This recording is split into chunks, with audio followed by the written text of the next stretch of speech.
अभिनंदन। भारत सरकार द्वारा युवाओं को संसदीय कार्य प्रणाली के प्रति जागरूक करने हेतु विद्यालय स्तर पर युवा संसद कार्यक्रम का आयोजन संपूर्ण देश में किया जा रहा है और आज इसी कड़ी में हमारे विद्यालय में युवा संसद कार्यक्रम का ये महत्वपूर्ण आयोजन किया जा रहा है। हम सभी गौरवान्वित महसूस कर रहे हैं, गौरव का अनुभव कर रहे हैं कि आज हमारे मध्य दो अति विशिष्ट अतिथिगण उपस्थित हैं जिन्होंने शिक्षा जगत में और राजनीतिक जगत में अपनी ध्वज पताका फहराई है। मैं अपने विद्यार्थी से चाहूंगी कि वे करतल ध्वनि से हमारे अति विशिष्ट अतिथियों का स्वागत करें।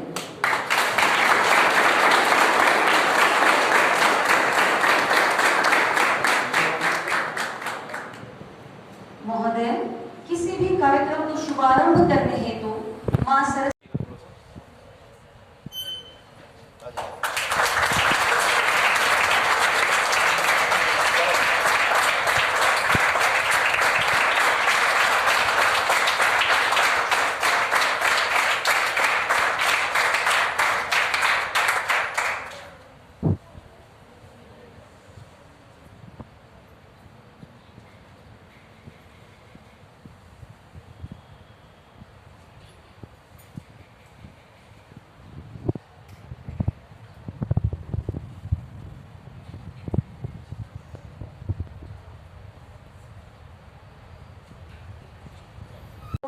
एवं पवित्र भावनाएं हैं जो आपके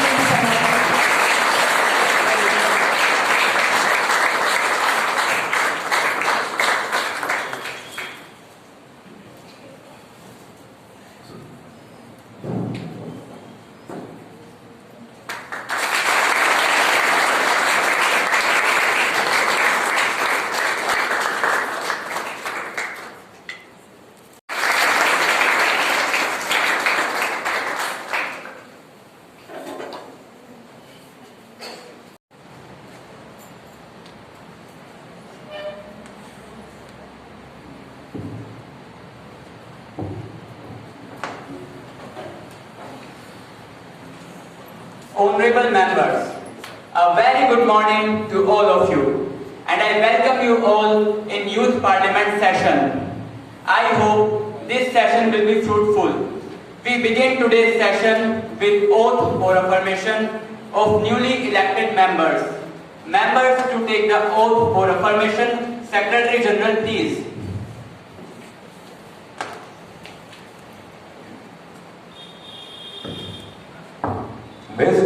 Ms. Vanchika, who stands elected for the Haridwar constituency of Uttarakhand, will now take the oath on affirmation.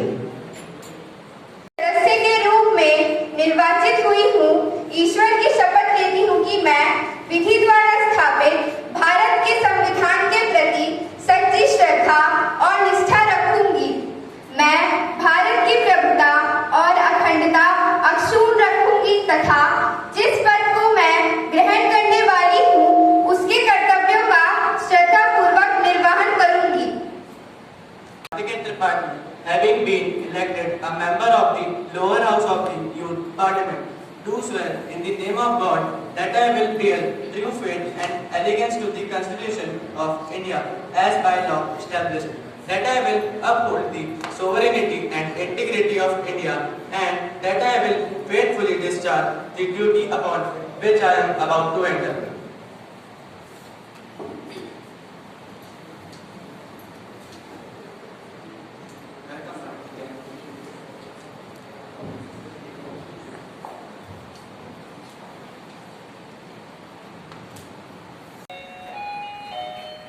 Prime Minister to introduce new ministers. Speaker, I have pleasure in introducing to you and through you the House, my colleagues, the new ministers, Shri Dipanshu, Minister of Defence, Mr. Aryan Pamar, Minister of External Affairs,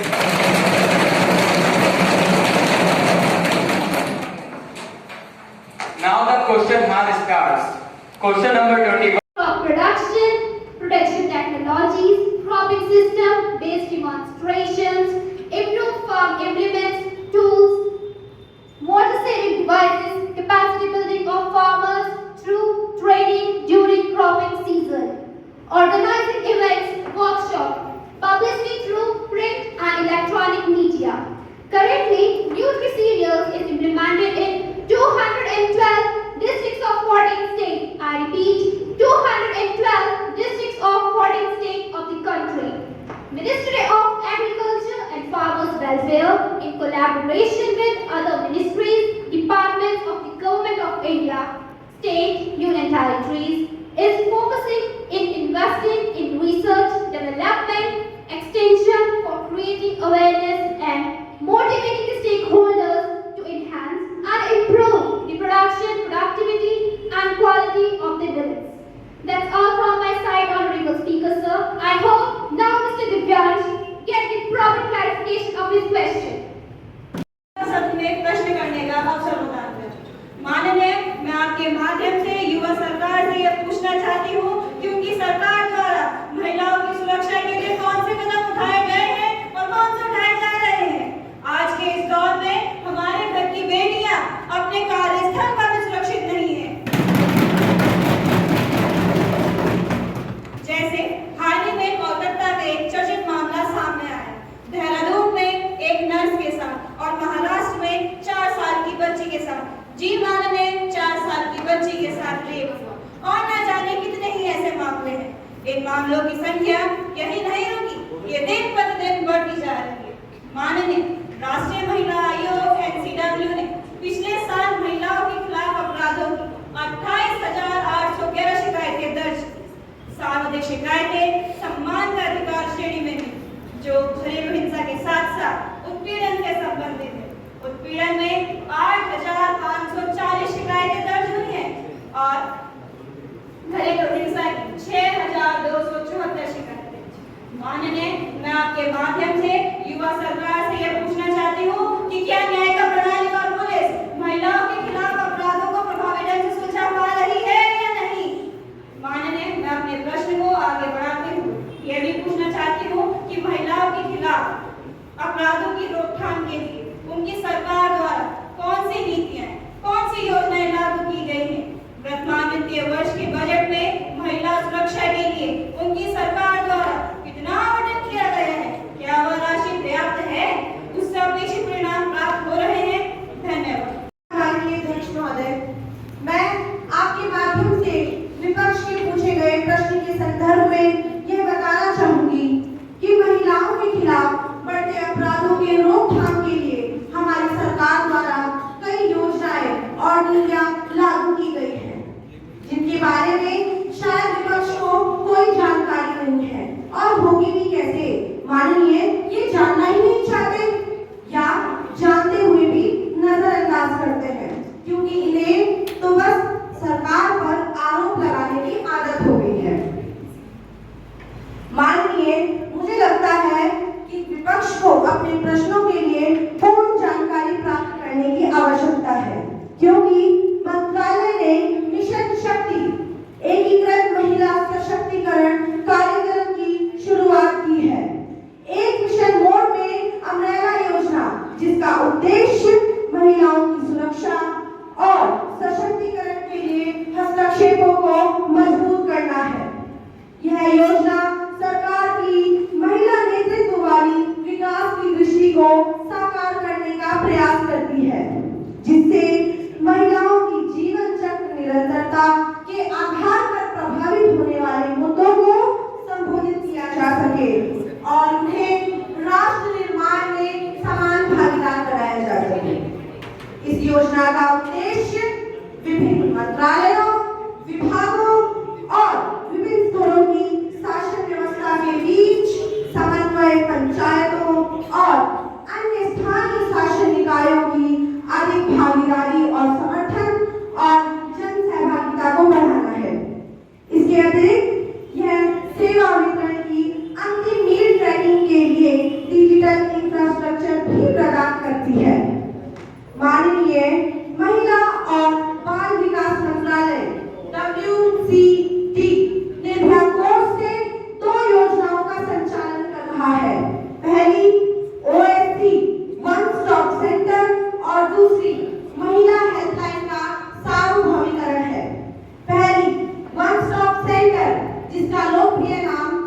centre भी है।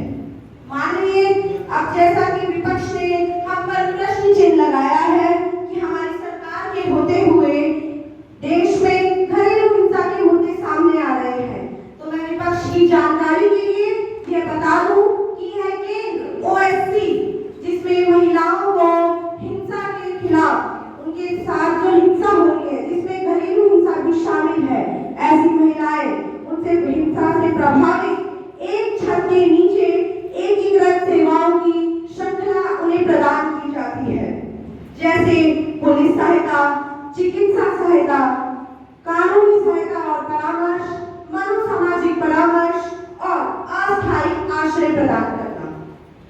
महिला helpline योजना, इस योजना महिलाओं को हिंसा के मामले में 24 घंटे आपातकालीन और गैर आपातकालीन प्रतिक्रिया प्रदान करती है, चाहे वह सार्वजनिक स्थानों पर हो या माननीय उनके निजी स्थानों पर, जिसकी सेवाएं उचित प्राधिकृत व्यक्तियों से जोड़ना है, जैसे पुलिस से जोड़ना, वन स्टॉप सेंटर से, अस्पताल से व कानूनी सेवाएं प्राप्त कराना। संकटग्रस्त महिलाओं को बचाव वैन और परामर्श सेवाएं भी इस केंद्र द्वारा प्रदान की जाती है।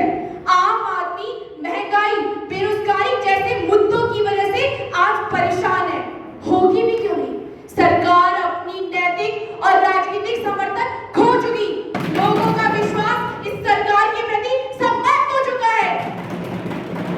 माननीय, जो घटना आजकल अखबारों की सुर्खियां बनी है, उसने पूरे देश को शर्मसार कर दिया। ऐसी घटनाओं को ना रोक पाना या महिलाओं के प्रति हिंसा को ना रोक पाना सरकार की नाकामी को प्रदर्शित करती है। माननीय महोदय, हमें रोज किसानों की आत्महत्या एवं किसानों की फसलों का उचित दामों पर ना खरीद हो पाने जैसी समस्या देखने को मिलती है, जो कि एक गंभीर विषय है। सरकार जब आई थी तब सरकार ने जनता से यह वादा किया था कि सरकार गिरती अर्थव्यवस्था एवं मूल्य के गिरावट को रोकेगी, लेकिन यह संभव नहीं हो सका। रुपए के मूल्य में लगातार तीसरी बार गिरावट देखने को मिली है। महोदय, सरकार के काम से आम आदमी ग्रस्त हो चुका है। ना इन्होंने एग्रीकल्चर सेक्टर, ना डिफेंस और ना वुमेन सेफ्टी में कोई काम किया है। महोदय, मेरा मानना है कि सरकार, किसी भी सरकार को बनी रहने का अधिकार तब तक ही है जब तक वह जनता का विश्वास जीते रहती है, तब तक ही उन्हें सरकार में बने रहने का अधिकार है। इसीलिए महोदय, हम युवा संसद में अविश्वास प्रस्ताव लाने की अनुशंसा करते हैं। धन्यवाद। Speaker sir, with your consent, I would like to answer the question asked by the member of opposition. Mr. Divyansh, our government is very concerned about farmers' issues, whether it is related to their income, MSPs or their difficulties. But you raised certain points, so here is my reply on it. The details of production of the millets in the country during last 5 years, year-wise, state-wise, variety-wise, is given at annexure, which is provided to the desk. True, Speaker sir, Mr. Divyansh, that is not a fact. It is true that United Nations General Assembly declared 2023 as International Year of Millets. Government of India has decided to celebrate 2023 International Year of Millet to make it people's movement, so that the Indian millets, recipes, value-added products are accepted globally. In view of health benefits of the millets, the objective of creating domestic and global, focusing on strategies to enhance the nutri-cereals, climate resilient production, consumption, export, branding, etc. In order to promote the millets, the Department of Agriculture and Farmers Welfare is implementing a sub-mission on nutri-cereals under National Food Security Mission from 2018 to 19. In order to promote millets under National Food Security Mission, incentives are provided to the farmers through state, union territories on crop production,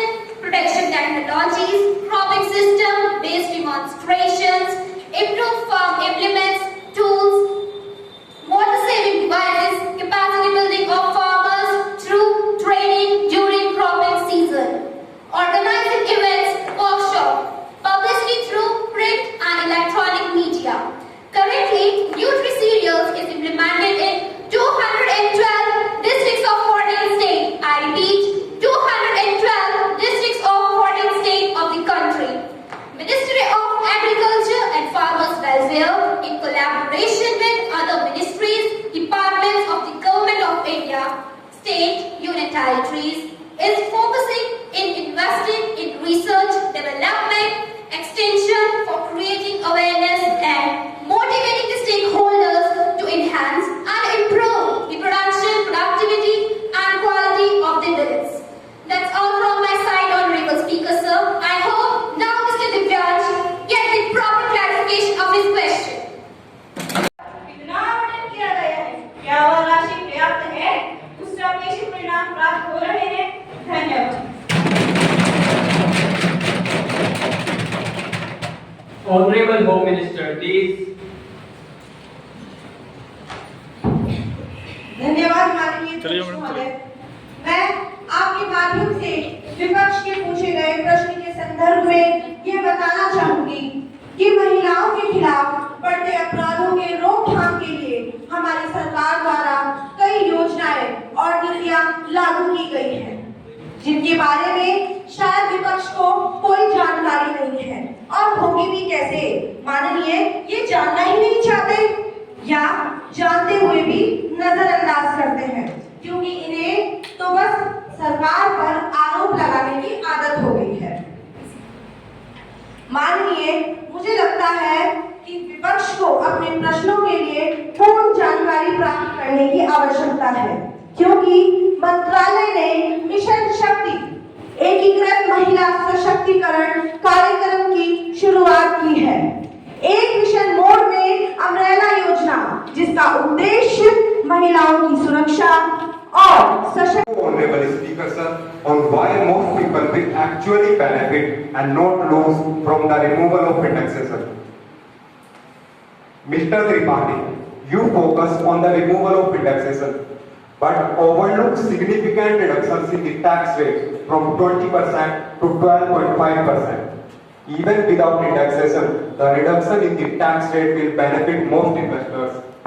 For example, unlisted companies stand to hugely gain from the 12.5% tax rate because their returns every year exceed 13 to 15%.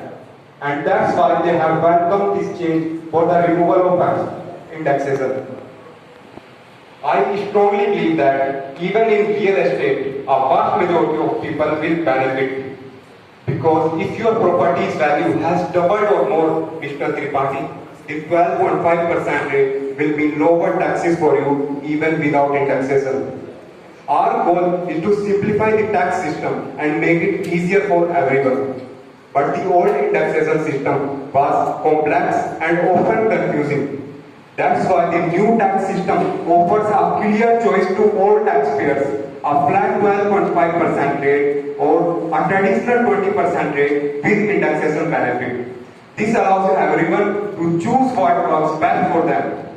This budget is focused on promoting long-term investment and smart financial decisions, which will lead to a stronger and more prosperous economy for all Indians.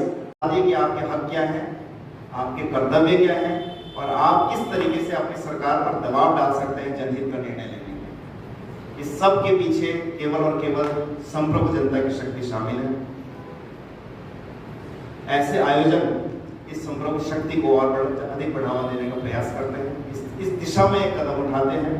मुझे बहुत खुशी है कि प्राचार्य जी, जोशी जी और उन सारे faculty members ने बहुत मेहनत की इस आयोजन के लिए। जिस प्रकार से आपने अपनी प्रस्तुति दिखाई, वास्तव में पूरा स्कूल का स्टाफ, अध्यापक अध्यापिकाएं, गुरुजन, प्रिंसिपल साहब और सभी प्यारे बच्चे, छात्र छात्राएं बधाई के पात्र हैं। हर सेकंड में ही आप पास हो गए।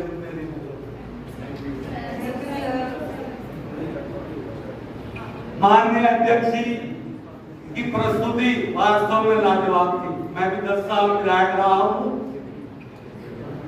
और गवर्नमेंट में बैठे हुए ये 4 नंबर की गृह मंत्री जी, आपका जो स्टाइल था, जवाब देने का तरीका वो बहुत ही सुंदर था, बहुत अच्छा, लाजवाब था बिल्कुल। प्रधानमंत्री जी को सिंपल तौर पर बोल रहे थे वो भी ठीक है, लेकिन आपका जो तरीका था और कृषि मंत्री जी का वो भी बहुत अच्छा था, लेकिन आपका बहुत सुंदर था। कई बार जो 18 नंबर की सदस्य है, आपके पूछने का तरीका सवाल का वो बहुत सुंदर था, तो रखने का हिंदी में रखा आपने, वैसे तो इंग्लिश में भी सबने ठीक बोला, लेकिन जो मातृभाषा है उसमें सवाल पूछने का जो स्टाइल होना चाहिए, मजे में खिलाड़ी का, मजे में सदस्य, वो आपका बहुत सुंदर था। और अपोजिशन में जो आप विपक्ष की नेता है, आपका तो लाजवाब था बिल्कुल एकदम। सब कुछ मिलाकर बहुत सुंदर प्रदर्शन देखने को मिला। मुझे ऐसा नहीं पता था, नहीं तो मैं कुछ इनाम लेके आता है। मुझे तो आदर्श भाई ने जल्दी में बुलाया, भीड़ हो रही थी, और अभी हमारे प्रोफेसर साहब ने बहुत सुंदर आपके सामने में सुझाव रखे, उन पर आप सबको अमल करना चाहिए। और ये विद्यालय जिस प्रकार से छात्रों में रोशनी भर रहा है, मुझे यकीन नहीं था, मैं कभी आया नहीं, मैं शिवडेल या डीएवी स्कूल में आया हूँ, लेकिन आपकी प्रस्तुति वास्तव में बहुत लाजवाब है। कहते हैं विद्या है संजीवनी, विद्या उनकी खान, और बिन विद्या के आदमी रहता पशु समान। आपको माता पिता के पास गुरुजन ही सबसे बड़े हैं, उनका आदर सम्मान करना चाहिए, तभी हम अपने जीवन में अपने लक्ष्य की प्राप्ति कर सकते हैं। बोल तो बहुत पूछ सकता हूं, लेकिन 2-4 शेर कहकर अपनी बात समाप्त करूंगा, क्योंकि मुझे 4 कार्यक्रमों में जाना है। काम ऐसा करो, काम ऐसा करो कि पहचान बन जाए, हर कदम ऐसा चलो कि निशान बन जाए। यहाँ जिंदगी तो जी लेते हैं सभी, जिंदगी जियो तो ऐसी कि निशान बन जाए। भविष्य हमने देख लिया, निश्चित रूप से आप में प्रतिनिधित्व करने की क्षमता है और आप निश्चित प्रतिनिधि बनेंगे, ऐसा मेरा पूर्ण विश्वास है। लेकिन कहते हैं ना, कूद के पाँव पालने में नजर आते हैं, इसी प्रकार से आपका जो बोलने का तौर तरीका, स्टाइल वास्तव में गदगद करने वाला है। तो 1-2 शेर ही सुना दूं कि मुश्किलों में भाग जाना आसान होता है, हर पहलू जिंदगी का इम्तिहान होता है, और डरने वाले को कुछ नहीं मिलता जिंदगी से, लड़ने वालों के कदमों में जहान होता है।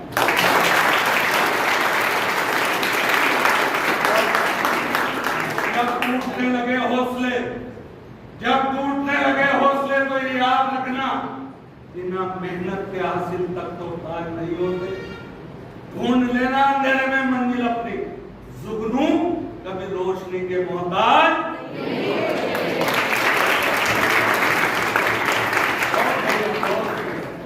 बहुत बड़ी। और एक शेर और कहकर समाप्त करूंगा कि उठती लहरों को साहिल की दरकार नहीं होती, हौसलों के आगे कोई दीवार नहीं होती। और जलते हुए चिराग ने आंधियों से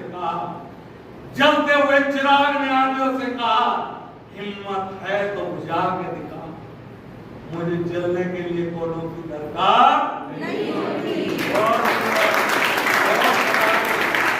सब गुरुजनों को, सब आगंतुक जो बैठे हैं और सब जिन्होंने पार्टिसिपेट किया, सबको बहुत शुभकामनाएं मेरी तरफ से। आप बधाई के पात्र हैं, आपको निश्चित इनाम मिलना चाहिए। मुझे ये नहीं बताता ऐसी युवा संसद गुरु रामनाथ स्कूल होगी, अगली बार आऊंगा तो कुछ ना कुछ जरूर लेकर आऊंगा। बहुत बहुत धन्यवाद। नमस्कार। कोई कार्य संभव नहीं है, इसलिए सबसे पहले गुरु महाराज का और परमपिता परमेश्वर का धन्यवाद।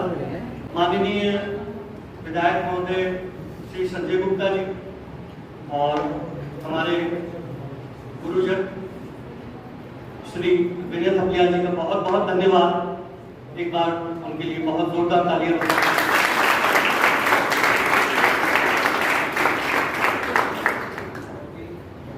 विशेष धन्यवाद इस बात के लिए कि इतने बिजी शेड्यूल में आप लोगों ने जो टाइम निकाला हमारे लिए, उसके लिए सबसे बड़ा धन्यवाद आप लोगों के लिए। हालांकि वो धन्यवाद भी छोटा पड़ेगा, लेकिन आप लोगों ने जो टाइम निकाला तो हमें सुझाव दिए, जो आशीष दिया, सुझाव नहीं कहूंगा सबसे, वो जो आशीर्वाद है आप लोगों की तरफ से, उससे बच्चों को तो एनर्जी मिली, लेकिन जब मैंने आप लोगों से बात की तो मैं भी बूस्टअप हो गया उससे। और एक बार फिर से मैं अपने पूरे विद्यालय परिवार की ओर से आप दोनों का बहुत बहुत धन्यवाद देना चाहता हूँ।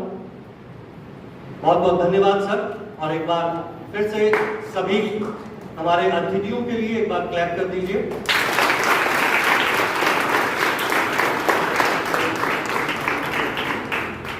और हम जितने भी हमारे स्टाफ मेंबर हैं और जिन्होंने भी अपना यहाँ योगदान दिया, एक बार उनके लिए, क्योंकि उनके बिना एक संभव नहीं था।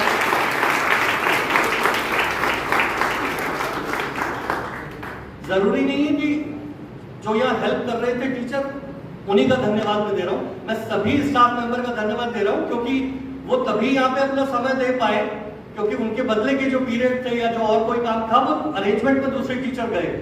तो सभी का योगदान यहाँ रहा है और उसके लिए बहुत बहुत धन्यवाद। और बच्चों आप लोगों का भी, आप लोगों ने जो परफॉर्मेंस दी बहुत अच्छा लगा और आगे के लिए हम और इम्प्रूव करेंगे। तो एक बार अपने लिए भी जोरदार ताली बजा दीजिए।